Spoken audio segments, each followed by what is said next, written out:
الهجرة رحلة هادينا في عربها وعجمها والروم ألفها الحبر بن الرومي.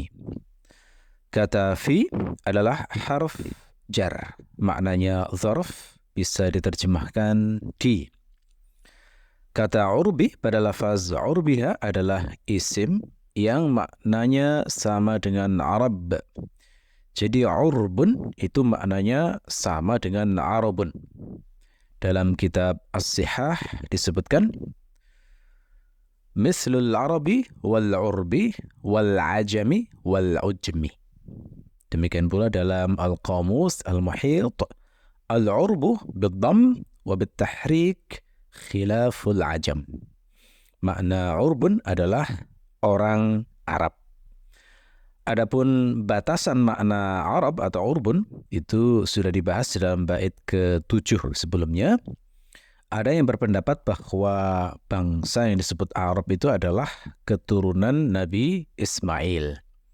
Ada pula yang berpendapat bahwa bangsa Arab itu adalah keturunan Qahtan dan Adnan. Dalam kitab Jamharah Ibnu Hazm, seluruh orang Arab itu sesungguhnya kembali pada keturunan 3 lelaki, yakni Adnan, Qahtan, dan Qudha'ah. Adapun Adnan, maka tanpa ada keraguan, beliau adalah keturunan Nabi Ismail. Kata ha pada lafaz urbiha mungkin difahami dengan 3 makna. Pertama, dhamir ha itu kembali ke lafaz yang ada secara makna dan diperkirakan saja sesuai konteks, yakni lafaz ardun. Jadi urbiha perkiraannya adalah urbil ardi. Jika seperti ini perkiraannya, berarti terjemahan urbiha adalah di tanah Arab.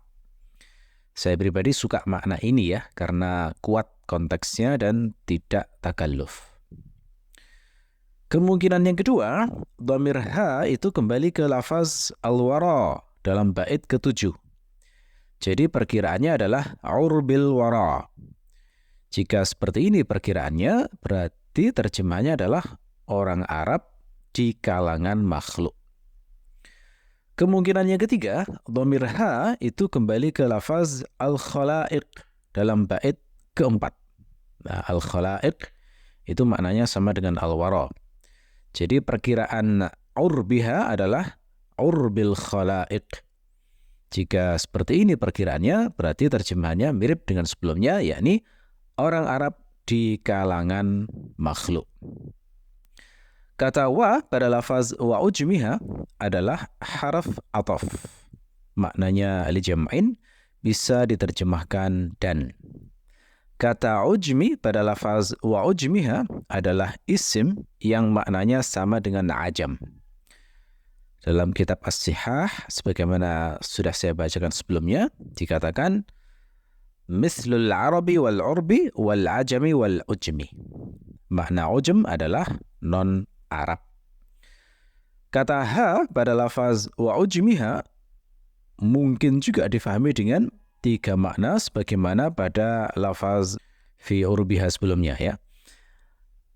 Kemungkinan yang pertama, dhamir ha itu kembali ke lafaz yang ada secara makna dan diperkirakan saja sesuai konteks, yakni lafaz ardun.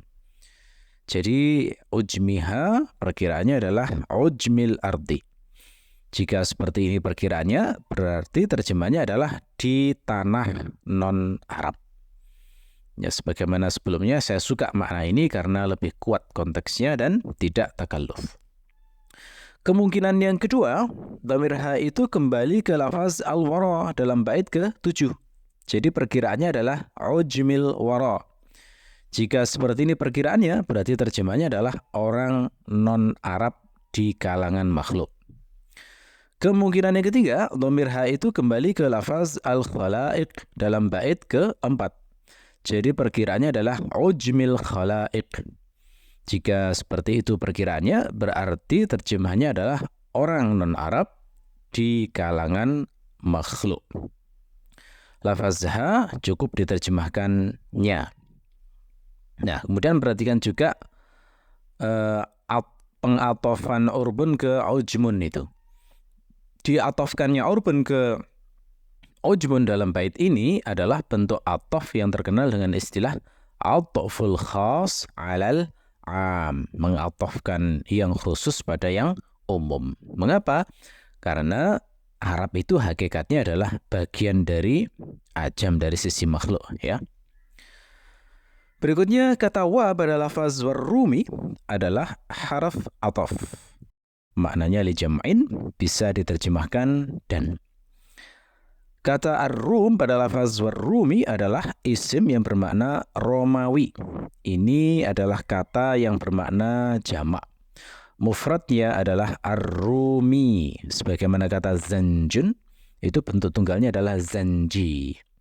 Al-Azhari berkata, yuqalu rumi wa rum, mislu zanji wa zanj, falaysa bainal wahidi wal jam'i illa al-ya al-musyaddadah. Lafaz ar-rum sebenarnya sudah masuk dalam cakupan ajam atau ujem, ya, tapi di sini diatofkan sebagai bentuk atof yang terkenal dengan istilah atful ba'di 'alal kulli. Kemudian ada hal penting juga yang perlu saya sampaikan, yakni terkait dengan variasi manuskrip, ya.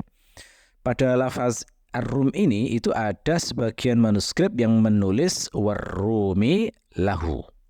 Nah, tambahan ini kalau kita nilai terhitung janggal sebenarnya, karena tidak ada wazan arud yang bisa membenarkannya. Kita lanjutkan ke segmen berikutnya. Allafahal habru ibnu ajurrumi. Kata allafa pada lafaz allafaha adalah fi'il madhi berwazan fa'ala. Makna bahasa allafa adalah jama'a ala wajhil ulfah, yakni menghimpun dengan merealisasikan keselarasan. Setelah itu dipakai untuk makna mengarang. Mengapa?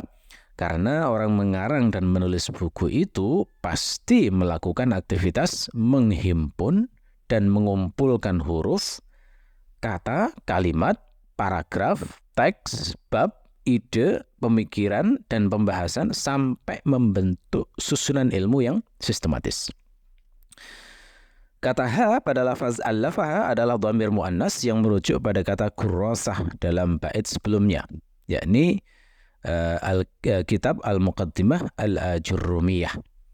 Bisa diterjemahkannya, ya. Kata al-habru adalah isim yang bermakna alim, yakni ulama atau orang yang berilmu. Boleh juga dibaca dengan mengkasrahkan ha menjadi al-hibru, yang tetap bermakna orang berilmu, tetapi dalam bahasa Arab al-hibru juga bisa bermakna tinta. Nah, jika dibaca al-hibru dan diartikan ulama, berarti ulama tersebut diserupakan dengan tinta dari sisi manfaatnya. Dari sisi kajian istiqaq ini juga bisa dibahas bahwa ulama dinamakan al-habr atau al-hibr itu karena beliau harus bergelut dengan tinta untuk menulis ilmu. Bisa juga difahami ulama itu punya sifat tahbir yang bermakna tazyin, yakni menghiasi ucapannya dengan ilmu. Maksudnya ulama disebut habr karena beliau menghiasi ucapannya dengan ilmu, sebagaimana dalam bahasa kata tahbir itu bermakna tazyin, menghiasi. Bisa juga ulama disebut habr itu karena beliau memberi habrah, yakni kebahagiaan kepada makhluk dengan ilmu yang diajarkan oleh beliau. Kata ibnu adalah isim yang bermakna putra. Kata ajurrumi itu sebagian manuskrip ada yang menuliskannya dengan dua kata terpisah, yakni aji dan ar-rumi. Aji, ji pendek, ya. Aji dan ar-rumi. Jadi ajurrumi. Ada yang menulis begitu. Bisa jadi ini memperoleh naskah dengan mendengar lalu menebak khotnya secara salah, ya. Mungkin seperti itu, tapi kita perlu mengkaji lebih dalam jika ingin tahu mana yang benar. Ajurrum adalah isim alam, jadi tidak perlu diterjemahkan, tetap diambil sebagaimana adanya, yakni ajurrum. Nah, ajurrum itu bahasanya bangsa barbar. Ya, bangsa barbar adalah gabungan berbagai suku yang banyak di Maroko. Makna ajurrum adalah al-faqir sufi, yakni sufi yang fakir.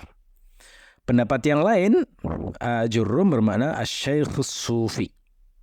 Ada juga yang berpendapat ajurrum itu maknanya al-faqihus sufi.